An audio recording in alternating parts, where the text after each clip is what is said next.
Paper 102, The Foundations of Religious Faith. To the unbelieving materialist, man is simply an evolutionary accident. His hopes of survival are strung on a figment of mortal imagination. His fears, loves, longings, and beliefs are but the reaction of the incidental juxtaposition of certain lifeless atoms of matter. No display of energy, nor expression of trust can carry him beyond the grave. The devotional labors and inspirational genius of the best of men are doomed to be extinguished by death, the long and lonely night of eternal oblivion and soul extinction. Nameless despair is man's only reward for living and toiling under the temporal sun of mortal existence. Each day of life, slowly and surely, tightens the grasp of a pitiless doom which a hostile and relentless universe of matter has decreed shall be the crowning insult to everything in human desire which is beautiful, noble, lofty, and good. But such is not man's end and eternal destiny. Such a vision is but the cry of despair uttered by some wandering soul who has become lost in spiritual darkness, and who bravely struggles on in the face of the mechanistic sophistries of a material philosophy, blinded by the confusion and distortion of a complex learning. And all this doom of darkness, and all this destiny of despair, are forever dispelled by one brave stretch of faith on the part of the most humble and unlearned of God's children on earth.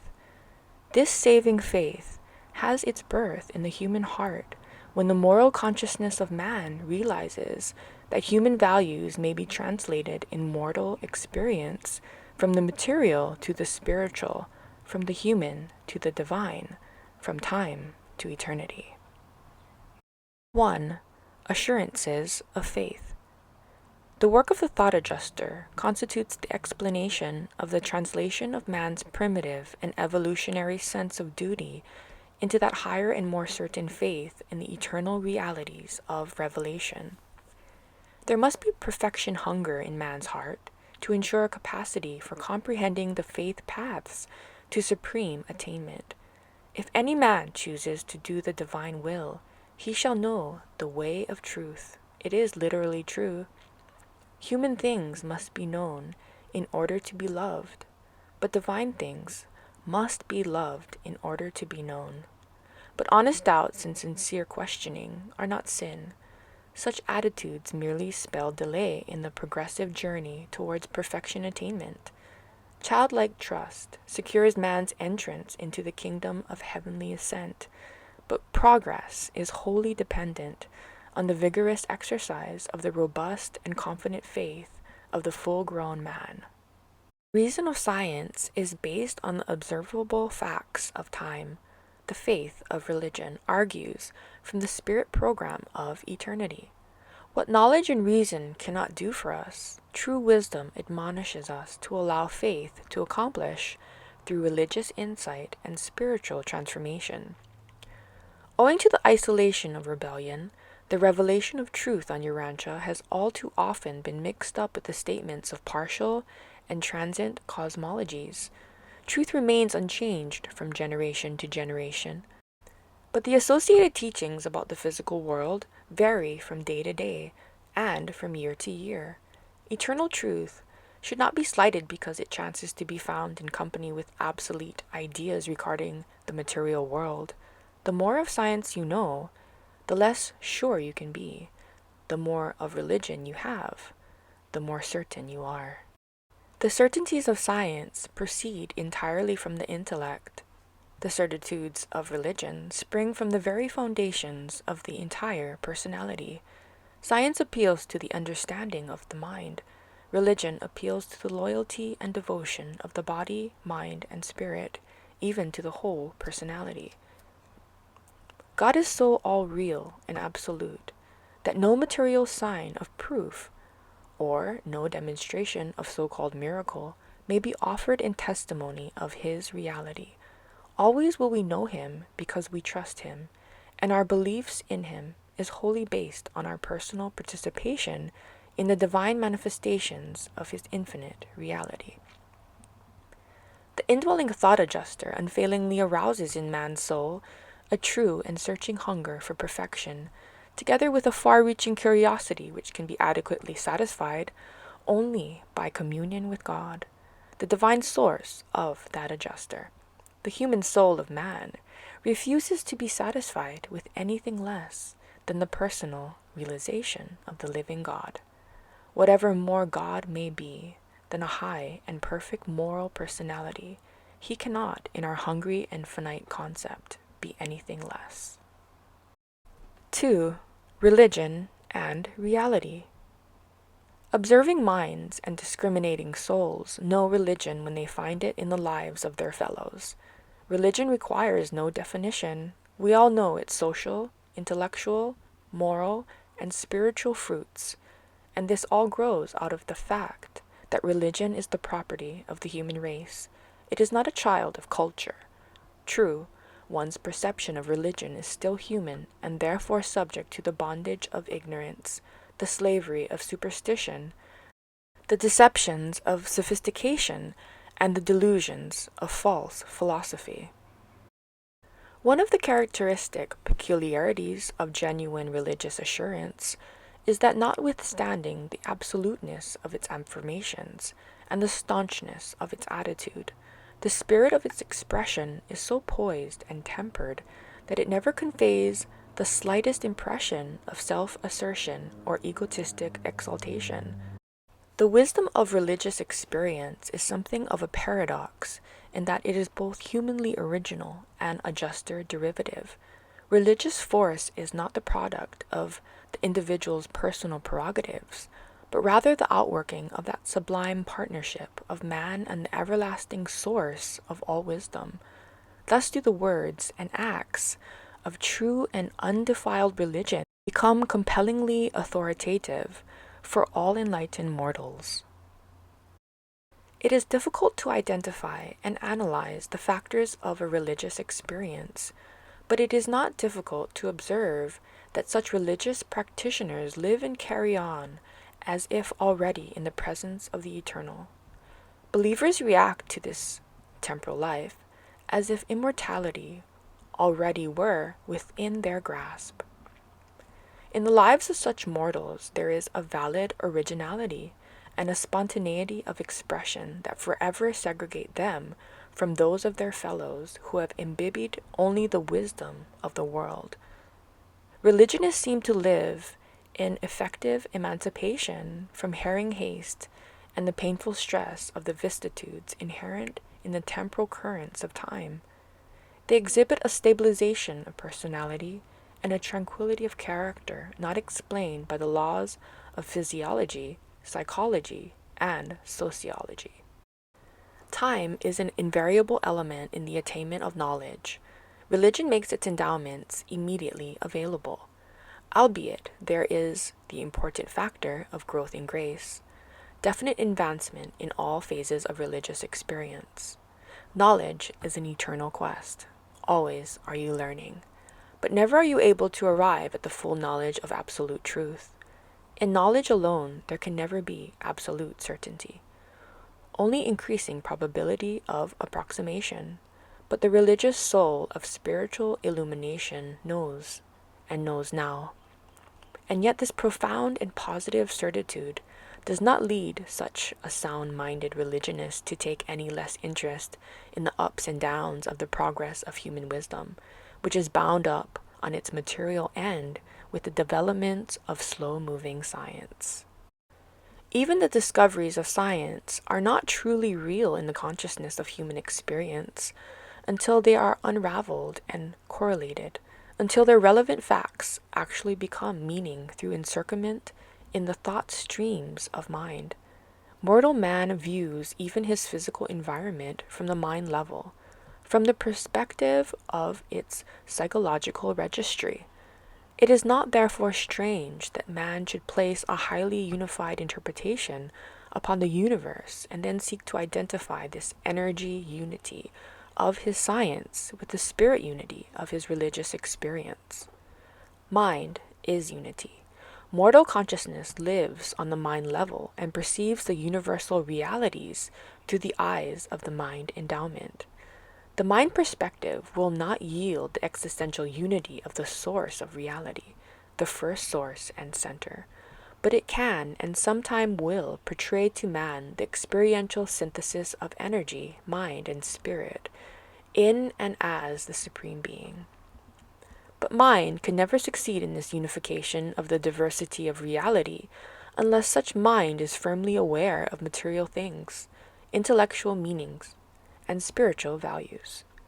Only in the harmony of the triunity of functional reality is there unity, and only in unity is there the personality satisfaction of the realization of cosmic constancy and consistency. Unity is best found in human experience through philosophy, and while the body of philosophic thought must ever be founded on material facts, the soul and energy of true philosophic dynamics is mortal spiritual insight. Evolutionary man does not naturally relish hard work. To keep pace in his life experience with the impelling demands and the compelling urges of a growing religious experience means incessant activity in spiritual growth, intellectual expansion, factual enlargement, and social service. There is no real religion apart from a highly active personality. Therefore, do the more indolent of men often seek to escape the rigors of truly religious activities by a species of ingenious self-deception through resorting to a retreat to the false shelter of stereotyped religious doctrines and dogmas. But true religion is alive. Intellectual crystallization of religious concepts is the equivalent of spiritual death. You cannot conceive of religion without ideas, but when religion once becomes reduced only to an idea, it is no longer religion. It has become merely a species of human philosophy. Again, there are other types of unstable and poorly disciplined souls who would use the sentimental ideas of religion as an avenue of escape from the irritating demands of living. When certain vacillating and timid mortals attempting to escape from the incessant pressure of evolutionary life, religion as they conceive it, seems to present the nearest refuge, the best avenue of escape. But it is the mission of religion to prepare men for bravely, even heroically, facing the vicissitudes of life. Religion is evolutionary man's supreme endowment, the one thing which enables him to carry on and endure as seeing him who is invisible. Mysticism, however, is often something of a retreat from life, which is embraced by those humans who do not relish the more robust activities of living a religious life in the open arenas of human society and commerce. True religion must act. Conduct will be the result of religion when man actually has it, or rather, when religion is permitted truly to possess the man. Never will religion be content with mere thinking or unacting feeling. We are not blind to the fact that religion often acts unwisely, even unreligiously, but it acts. Aberrations of religious conviction have led to bloody persecutions, but always and ever religion does something. It is dynamic. 3. Knowledge, wisdom, and insight. Intellectual deficiency or educational poverty unavoidably handicaps higher religious attainment because such an impoverished environment of the spiritual nature robs religion of its chief channel of philosophic contact with the world of scientific knowledge. The intellectual factors of religion are important, but their overdevelopment is likewise sometimes very handicapping and embarrassing. Religion must continually labor under a paradoxical necessity, the necessity of making effective use of thought, while at the same time discounting the spiritual serviceableness of all thinking. Religious speculation is inevitable, but always detrimental. Speculation invariably falsifies its object. Speculation tends to translate religion into something material or humanistic, and thus, while directly interfering with the clarity of logical thought, It indirectly causes religion to appear as a function of the temporal world, the very world with which it should everlastingly stand in contrast.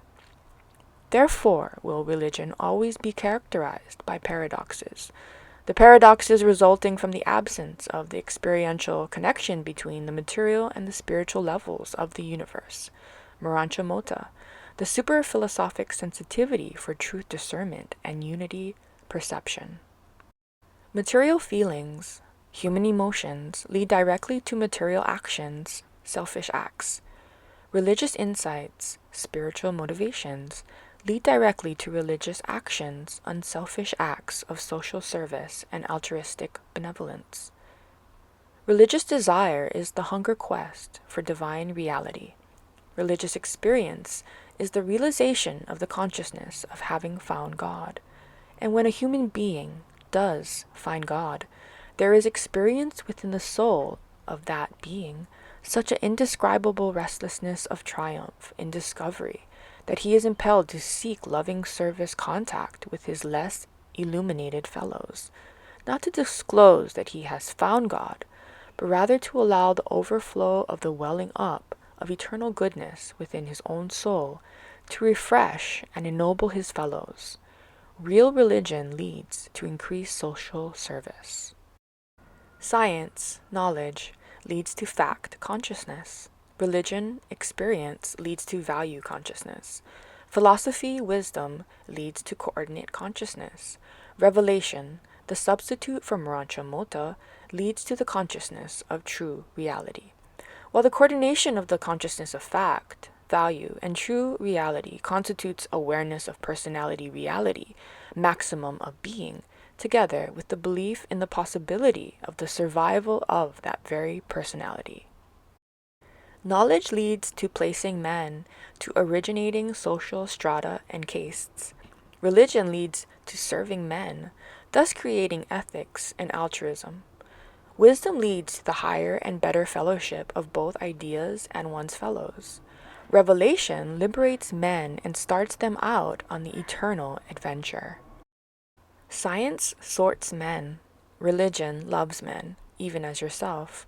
Wisdom does justice to differing men, but revelation glorifies man and discloses his capacity for partnership with God. Science vainly strives to create the brotherhood of culture. Religion brings into being the brotherhood of the spirit. Philosophy strives for the brotherhood of wisdom. Revelation portrays the eternal brotherhood, the paradise core of the finality. Knowledge yields pride in the fact of personality, wisdom in the consciousness of the meaning of personality. Religion is the experience of cognizant of the value of personality. Revelation is the assurance of personality survival. Science seeks to identify, analyze, and classify the segmented parts of the limitless cosmos. Religion grasps the idea of the whole, the entire cosmos. Philosophy attempts the identification of the material segments of science with the spiritual insight concept of the whole. Wherein philosophy fails in this attempt, revelation succeeds, affirming that the cosmic circle is universal, eternal, absolute, and infinite. This cosmos of the infinite I Am is therefore endless, limitless, and all-inclusive, timeless, spaceless, and unqualified. And we bear testimony that the infinite I Am is also the father of Michael of Nebadon and the God of human salvation. Science indicates deity as a fact. Philosophy presents the idea of an absolute.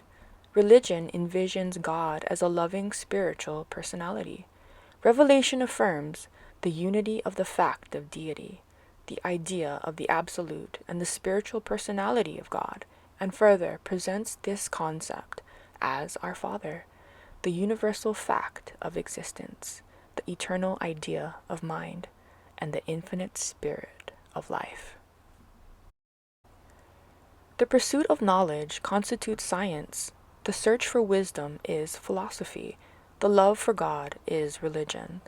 The hunger for truth is a revelation, but it is the indwelling thought adjuster that attaches the feeling of reality to man's spiritual insight into the cosmos. In science, the idea precedes the expression of its realization. In religion, the experience of realization precedes the expression of the idea. There is a vast difference between the evolutionary will to believe and the product of enlightened reason, religious insight, and revelation, the will that believes. In evolution, religion often leads to man's creating his concepts of God. Revelation exhibits the phenomenon of God's evolving man himself, while in the earth life of Christ Michael, we behold the phenomenon of God's revealing himself to man. Evolution tends to make God manlike. Revelation tends to make man godlike. Science is only satisfied with first causes, religion with supreme personality, and philosophy with unity. Revelation affirms that these three are one and that all are good. The eternal real is the good of the universe and not the time illusions of space evil. In the spiritual experience of all personalities, always is it true that the real is good and the good is real. 4. The fact of experience. Because of the presence in your minds of the thought adjuster, it is no more of a mystery for you to know the mind of God than for you to be sure of the consciousness of knowing any other mind, human or superhuman. Religion and social consciousness have this in common. They are predicated on the consciousness of other-mindedness. The technique whereby you can accept another's idea as yours is the same whereby you may let the mind which was in Christ be also in you. What is human experience? It is simply any interplay between an active and questioning self and any other active and external reality. The mass of experience is determined by depth of concept plus totality of recognition of the reality of the external. The motion of experience equals the force of expectant imagination, plus the keenness of the sensory discovery of the external qualities of contacted reality. The fact of experience is found in self-consciousness, plus other existences, other thingness, other mindness, and other spiritness. Man very early becomes conscious that he is not alone in the world or the universe. There develops a natural spontaneous self-consciousness of other-mindedness in the environment of selfhood. Faith translates this natural experience into religion, the recognition of God as the reality, source, nature, and destiny of other-mindedness. But such a knowledge of God is ever and always a reality of personal experience. If God were not a personality, he could not become a living part of the real religious experience of a human personality. The element of error present in human religious experience is directly proportional to the content of materialism, which contaminates the spiritual concept of the universal Father. Man's pre-spirit progression in the universe consists in the experience of divesting himself of these erroneous ideas of the nature of God and the reality of pure and true spirit. Deity is more than spirit, but the spiritual approach is the only one possible to ascending man. Prayer is indeed a part of religious experience, but it has been wrongly emphasized by modern religions, much to the neglect of more essential communion of worship. The reflective powers of the mind are deepened and brought in by worship. Prayer may enrich the life, but worship illuminates destiny. Revealed religion is the unifying element of human existence. Revelation unifies history, coordinates geology, astronomy, physics, chemistry, biology, sociology, and psychology. Spiritual experience is the real soul of man's cosmos. 5. The supremacy of purposive potential. Although the establishment of the fact of belief is not equivalent to establishing the fact of that which is believed, nevertheless, the evolutionary progression of simple life to the status of personality does demonstrate the fact of the existence of the potential of personality to start with. And in the time universes, potential is always supreme over the actual. In the evolving cosmos, the potential is what is to be. And what is to be is the unfolding of the purposive mandates of deity. This same purposive supremacy is shown in the evolution of mind ideation, when primitive animal fear is transmuted into the consistently deepening reverence for God and into increasing awe of the universe. Primitive man had more religious fear than faith, and the supremacy of spirit potentials over mind actuals is demonstrated when this craven fear is translated into living faith in spiritual realities. You can psychologize evolutionary religion, but not the personal experience religion of spiritual origin. Human morality may recognize values, but only religion can conserve, exalt, and spiritualize such values. But notwithstanding such actions, religion is something more than emotionalized morality. Religion is to morality as love is to duty, as sonship is to servitude. As essence is to substance, morality discloses an almighty controller, a deity to be served. Religion discloses an all-loving Father, a God to be worshipped and loved. And again, this is because the spiritual potentiality of religion is dominant over the duty actuality of the morality of evolution. 6. The certainty of religious faith. The philosophic elimination of religious fear and the steady progress of science adds greatly to the morality of false gods. And even though these casualties of man-made deities may momentarily befog the spiritual vision, they eventually destroy that ignorance and superstition which so long obscured the living God of eternal love. The relation between the creature and the Creator is a living experience, a dynamic religious faith which is not subject to precise definition. To isolate part of life and call it religion is to disintegrate life and to distort religion, and this is just why the God of worship claims all allegiance or none. The gods of primitive men may have been no more than shadows of themselves. The living God is the divine light, whose interruptions constitute the creation shadows of all space.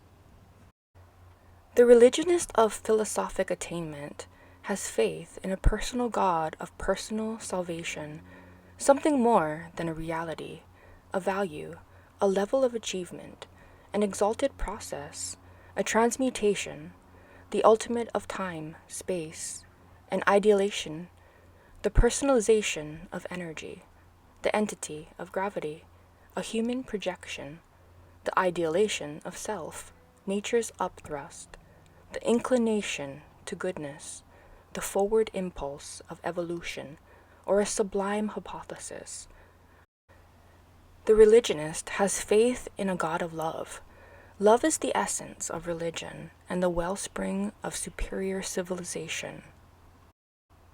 Faith transforms the philosophic God of probability into the saving God of certainty in the personal religious experience. Skepticism may challenge the theories of theology, but confidence in the dependability of personal experience affirms the truth of that belief which has grown into faith. Convictions about God may be arrived at through wise reasoning, but the individual becomes God-knowing only by faith, through personal experience. In much that pertains to life, probability must be reckoned with. But when contacting with cosmic reality, certainty may be experienced when such meanings and values are approached by living faith.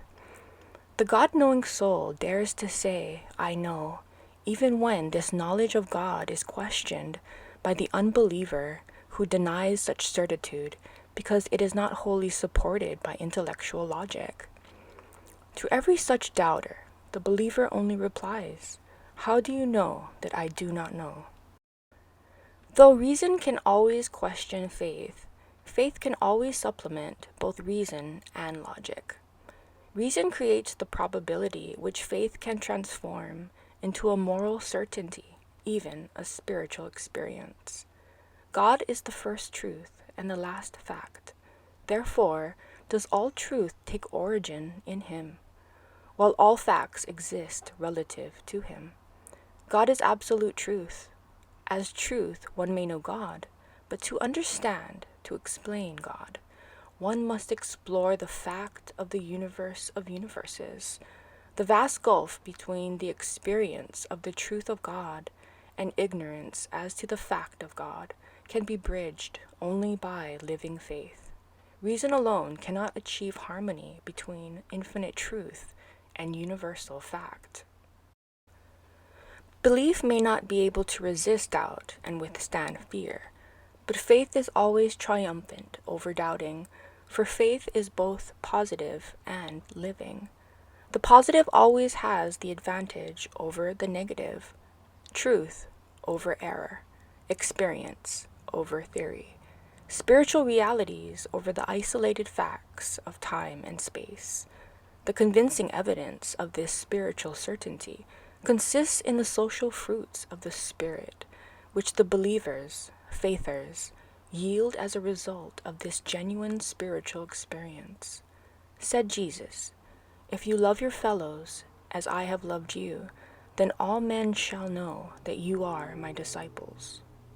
To science, God is a possibility; to psychology, a desirability; to philosophy, a probability; to religion, a certainty, an actuality of religious experience. Reason demands that a philosophy which cannot find the God of probability should be very respectful of that religious faith which can and does find the God of certitude. Neither should science discount religious experience on grounds of credulity, not so long as it persists in the assumption that man's intellectual and philosophic endowments emerged from increasingly lesser intelligences the further back they go, finally taking origin in primitive life, which was utterly devoid of all thinking and feeling. The facts of evolution must not be arrayed against the truth of the reality of the certainty of the spiritual experience of the religious living of the God-knowing mortal. Intelligent men should cease to reason like children, and should attempt to use the consistent logic of adulthood, logic which tolerates the concept of truth alongside the observation of fact. Scientific materialism has gone bankrupt when it persists, in the face of each reoccurring universe phenomenon, in refunding its current objections by referring what is admittedly higher back into that which is admittedly lower. Consistency demands the recognition of the activities of a purposive creator. Organic evolution is a fact. Purposive or progressive evolution is a truth which makes consistent the otherwise contradictory phenomenon of an ever-ascending achievement of evolution. The higher any scientist progresses in his chosen science, the more will he abandon the theories of materialistic fact in favor of the cosmic truth of the dominance of the supreme mind. Materialism cheapens human life. The gospel of Jesus tremendously enhances and supernally exalts every mortal. Mortal existence must be visualized as consisting in the intriguing and fascinating experience of the realization of the reality of the meeting of the human upreach and the divine and saving downreach. 7. The certitude of the divine. The Universal Father, being self-existent, is also self-explanatory. He actually lives in every rational mortal, but you cannot be sure about God unless you know him. Sonship is the only experience which makes fatherhood certain. The universe is everywhere undergoing change. A changing universe is a dependent universe. Such a creation cannot be either final or absolute. A finite universe is wholly dependent on the ultimate and the absolute. The universe and God are not identical. One is cause, the other effect. The cause is absolute, infinite, eternal, and changeless. The effect, time, space, and transcendental, but ever-changing, always growing. God is the one and only self-caused fact in the universe. He is the secret of the order, plan, and purpose of the whole creation of things and beings. The everywhere changing universe is regulated and stabilized by absolutely unchanging laws, the habits of an unchanging God. The fact of God, the divine law, is changeless. The truth of God, his relation to the universe, is a relative revelation which is ever adaptable to the constantly evolving universe. Those who would invent a religion without God are like those who would gather fruit without trees, have children without parents. You cannot have effects without causes. Only the I am is causeless. The fact of religious experience implies God, and such a God of personal experience must be a personal deity. You cannot pray to a chemical formula, supplicate a mathematical equation, worship a hypothesis, confide in a postulate, commune with a process, serve an abstraction, or hold loving fellowship with a law. True, many apparently religious traits can grow out of non-religious roots. Man can, intellectually, deny God and yet be morally good, loyal, filial, honest, and even idealistic. Man may graft many purely humanistic branches onto his basic spiritual nature, and thus apparently prove his contentions in behalf of a godless religion. But such an experience is devoid of survival values, God-knowingness, and God-ascension. In such a mortal experience, only social fruits are forthcoming, not spiritual.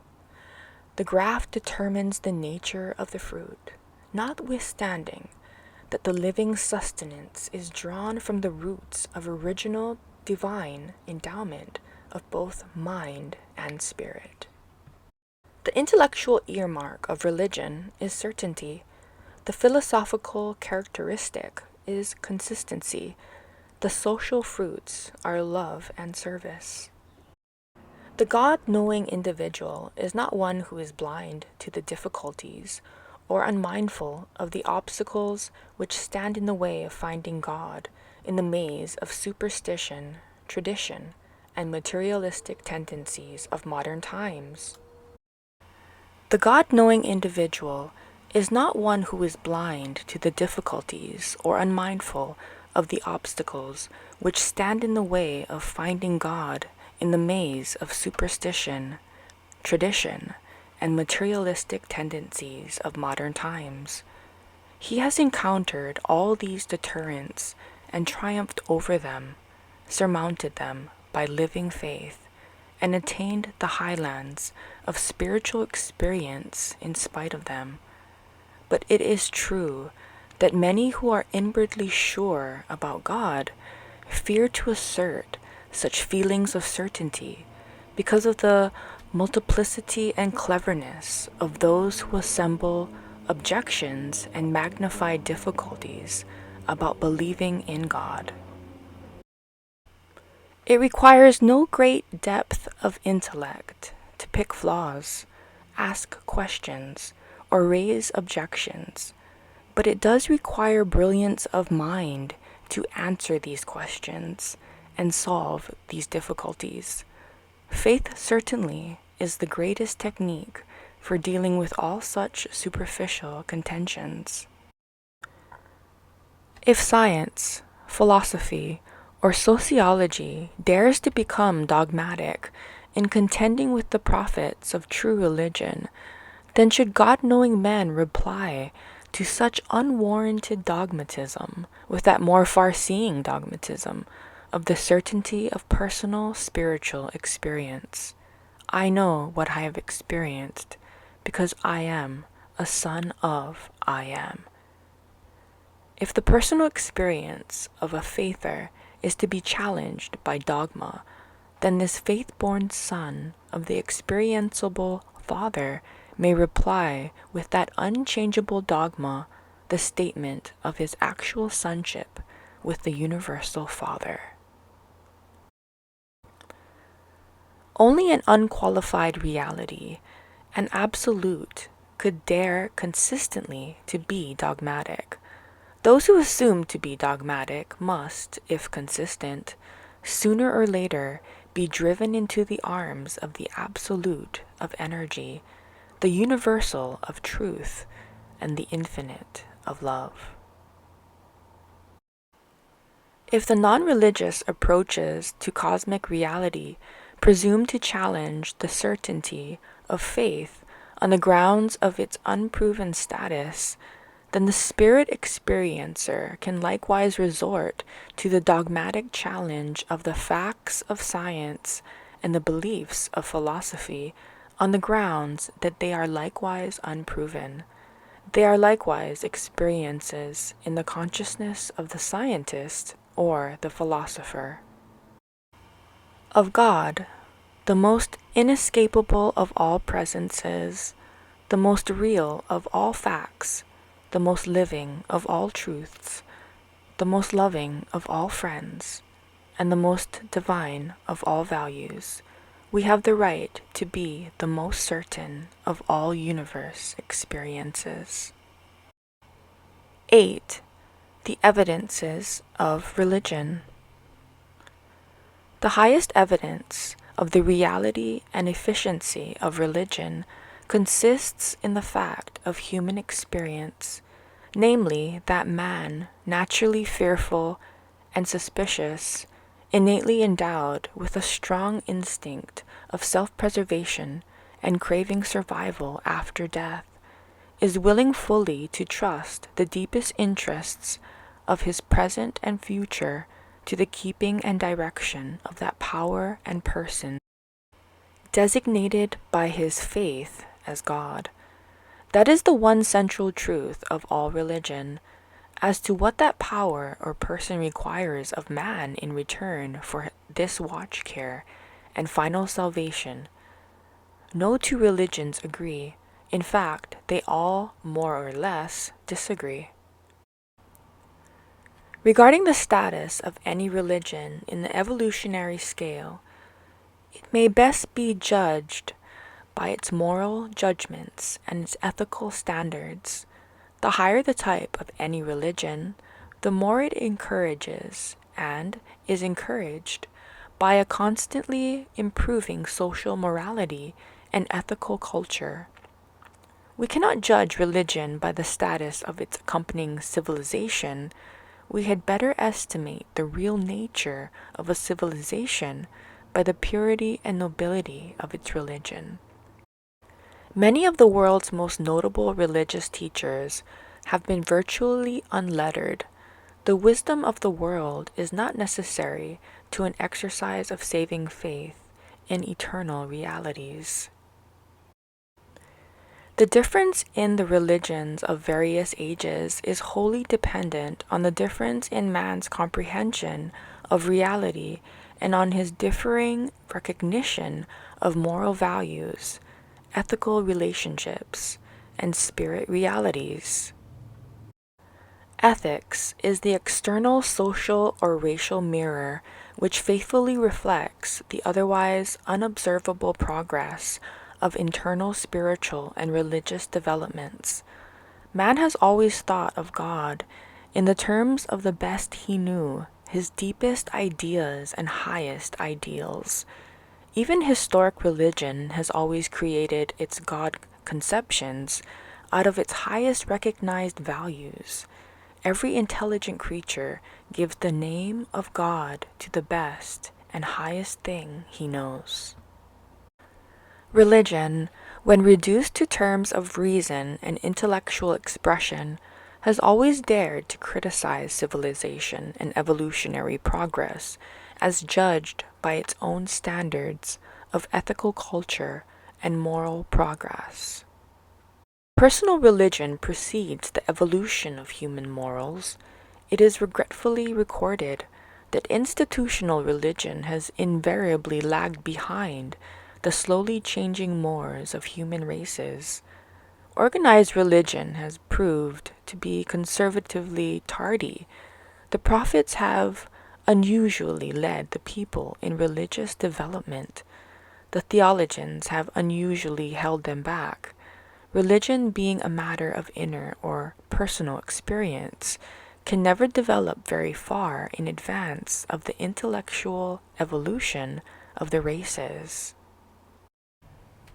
But religion is never enhanced by an appeal to the so-called miraculous. The quest for miracles is a harking back to the primitive religions of magic.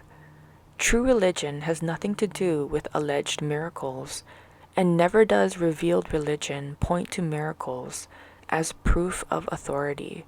Religion is, ever and always, rooted and grounded in personal experience, and your highest religion, the life of Jesus, was just such a personal experience.